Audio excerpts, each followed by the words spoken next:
Almost every day I get asked advice by somebody on what would be the best model drone to get if you've never had experience of flying a drone. And whilst I usually point that person to the Mini 4 Pro or the Mini 3 series, it doesn't alter the fact that those two models are a fair bit of money for something that you're unsure about and uncertain about flying. So it's been a great surprise to see this new model released by DJI, the new DJI Mini 4K. Fully loaded version of the DJI Mini 2 SE, but upgraded with a new 1/2.3 inch 12 megapixel sensor that can produce full 4K resolution video and a fair bit more. And what I like most about this is quite simply the price, because you can now get a full functioning 4K Mini for under $300, €300 or £300, which, considering this model has got similar functions, flight time and signal range of the more expensive Mini models, to me, it makes this a pretty perfect choice for anyone wanting to try a drone out for the first time, or if you've already got another model, then it is the perfect backup drone to take away on a trip or for flying in more congested areas where you can't fly larger models. Either way, I am genuinely happy this has been launched, because there is no doubt flying drones is an expensive hobby, and this has just made life a whole lot cheaper. So, what do you get in the box? Let's get it opened up, have a look.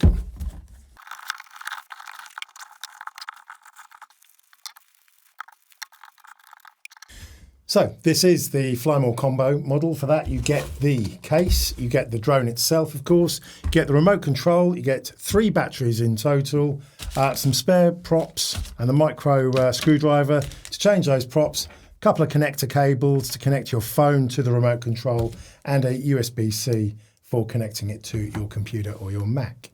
So there we go. Let's go through everything that we've got. In the box, you've got pretty much everything you need to fly except the charger. As with all DJI drones now, you need a separate USB-C charger. But for the smaller drones like the Mini series, a decent phone charger will usually do the job. You really want one that's going to be at least 20 watts, if not 30 watts, to get the job done.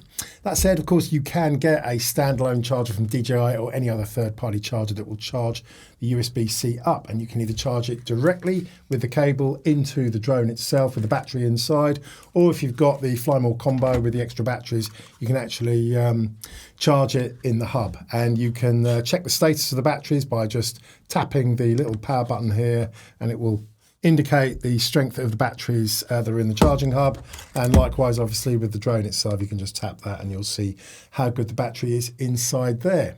So, what about the drone itself? As I said, it is based on the Mini 2 SE, but with an updated 4K sensor. So it's got similar range, flight time, signal strength as the rest of the Mini series models. It's got OcuSync 2. It's got OcuSync 2 transmission, giving a spec'd range of some 10 kilometers or 6 miles in areas that allow full strength FCC transmission, or up to 6 kilometers or around 3 to 4 miles in CE areas where the signal range is automatically reduced to comply with the local laws on remote control signals. That said, in most countries, you have to keep the drone in visual line of sight. So this is more about reliability of signal rather than true distance that you can fly. Flight time is spec'd at 31 minutes. So in the real world flying, you're probably going to get around 23, 25 minutes before the automatic return to home kicks in. On that, just for those considering this as their very first drone, just to be clear, the unit has its own. The drone's got its own built-in GPS system, so it always knows where it is in relation to you when you're out flying. It will monitor the battery and keep working out how much power is needed to get back to the takeoff point, and it will warn you and then go into an automatic return to home procedure to safely get the drone back to you before the battery runs out. It'll also do the same thing if it loses signal for any reason with the remote control. It will do its best to re-establish connection before automatically flying back to the takeoff point. This particular unit, the Mini 4K, has not got obstacle avoidance, but it does have downward vision sensors to help it land safely. Now, my take on obstacle avoidance is that, well, I think you should usually be flying up high, well above trees and any other obstacles, so it shouldn't be a critical factor. You do need to put in a micro SD card in the back here. You've got the battery slot and the USB-C charging slot and the little slot for the micro SD card. Make sure you get a decent micro SD card, one that's capable of writing 4K video. You want 32 or 64 gigs minimum. I actually always put a link in the video notes below as to the cards that I use, because I make sure they are fast enough to cope with writing 4K video. And then we have got the camera itself. Again, for those that haven't had a drone before, the camera is housed on a moving little 3-way gimbal. Keeps things steady as the drone flies around, constantly adjusting itself in the wind. The gimbal will keep itself locked on so that you end up with super smooth video. It's brilliant technology, to be honest. Many of us take it for granted these days, but it allows you to get super smooth video even in rough flying conditions. And this little drone will easily handle 25 to 30 mile an hour winds, as do all of the Mini series. The camera is a 1/2.3 inch 12 megapixel CMOS sensor. It will output 12 megapixel still photos in both JPEG and RAW. Video specs are impressive for a drone this size. 4K video at 24, 25 or 30 frames per second, and an upgraded bitrate of 100 megabits per second, which is way up from the 40 megabits per second the old Mini 2 SE had. It can also pump out 2.7K video at 24, 25, 30 and up to 60 frames per second. And also a nice extra is the inclusion of panoramas, wide angle and also quick shots, giving you automated self-flying maneuvers to get really professional looking sweeping video clips without even having to hold the remote. It has got the full range including droney, rocket, circle and my favourite boomerang and helix, and you can get some really impressive shots with this function, and I've often made use of these on other models when I'm up in Scotland or in the Lake District.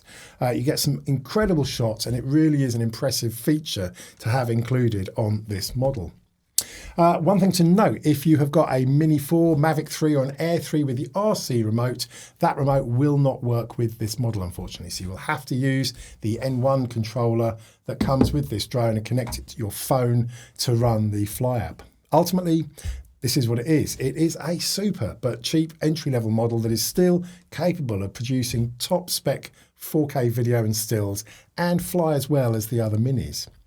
And for those of you looking to get this as their first drone, then a few other points that may help you.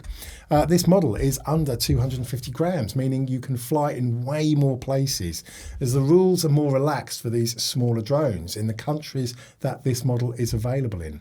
Yeah, that's very much a key point. The DJI Mini 4K is only being sold directly from Amazon, not the DJI store, and only in the US, EU and the UK.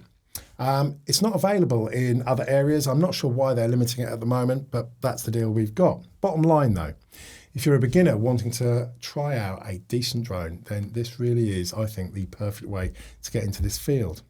For many people, this will be all the drone they need probably. Full 4K video, great still photos, a good 25 minutes flight time, charge on the go via USB-C from a power bank or a car charger, decent handling in windy conditions, and of course, the right way to get you flying in more places with fewer restrictions, which is why it's also such a good idea to have it as a spare or backup drone if you've already got a larger model like the Mavic 3 or the Air 3.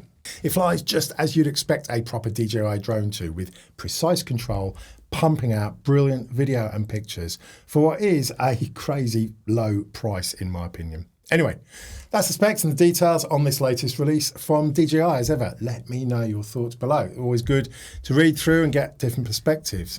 I will put links for this unit in the notes below, but hopefully this has helped. And until next time, as ever, have fun, happy flying.